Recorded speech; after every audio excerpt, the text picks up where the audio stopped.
El sector de las actividades físicas y deportivas orienta su actividad al cuidado de la salud y el bienestar personal por medio del deporte. En él, muchos profesionales comparten instalaciones, equipos y materiales, pero también los riesgos.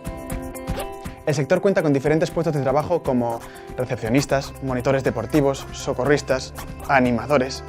En la práctica, el uso de las instalaciones y el material deportivo aumenta la probabilidad de accidentes para todos. Tienes que estar preparado. ¿Alguna vez has pensado en la cantidad de riesgos que puedes encontrar en unas instalaciones deportivas?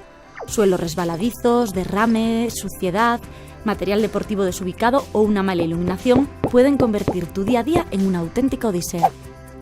Para evitar los riesgos, utiliza un calzado adecuado, bien anudado y camina despacio para prevenir choques. Deja las carreras para el entrenamiento.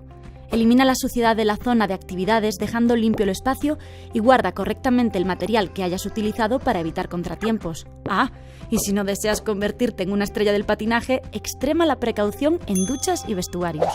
Cuando utilices aparatos o equipos de entrenamiento, toma todas las precauciones necesarias y sigue al pie de la letra las instrucciones de uso de cada uno de ellos. Es fantástico ir a la moda, pero ello no debe costarte ningún susto. Por eso, presta atención y utiliza correctamente el vestuario, los aparatos y los equipos para evitar lesiones. Ya sabes, mens sana in corpore sano. Sigue siempre las normas de seguridad indicadas por el fabricante de las máquinas o aparatos que utilices. Además, aunque te queden muy bien, no uses pulseras o cadenas para evitar atrapamientos ni manipules los protectores de seguridad de las máquinas. El uso de la voz es muy importante para muchos trabajadores de nuestro sector.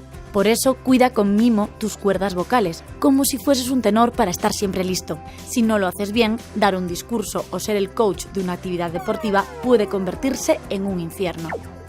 Recuerda que el uso continuado de la voz puede hacer que aparezcan trastornos vocales. Para evitarlo, habla de forma cómoda y utiliza un micrófono inalámbrico en las actividades colectivas. Además, realiza pequeños descansos, evita las corrientes de aire y no bebas agua fría. Con estas recomendaciones, tu voz será como la de un cantante de ópera. Si no quieres que tu columna acabe teniendo más curvas que una carretera de montaña, es importante que sigas algunos consejos ergonómicos que evitarán esta situación. Mantente erguido evitando giros e inclinaciones importantes del tronco y favorece el movimiento de tus músculos. Además, toma las precauciones necesarias a la hora de levantar y transportar cargas. Tu esqueleto te lo agradecerá. Acabar con tu espalda como un puzzle puede ser muy sencillo si no sigues unas pautas ergonómicas durante tu jornada de trabajo. De este modo, no estés demasiado tiempo en la misma posición y evita la manipulación de cargas pesadas. Piensa que no eres una grúa. Cuando lo hagas, busca la ayuda de tus compañeros siempre que sea posible y sigue el procedimiento correcto. Serás una persona nueva al final del día. La prevención en actividades físicas y deportivas es cosa de todos y siempre hay que tener en cuenta la normativa en prevención de riesgos laborales.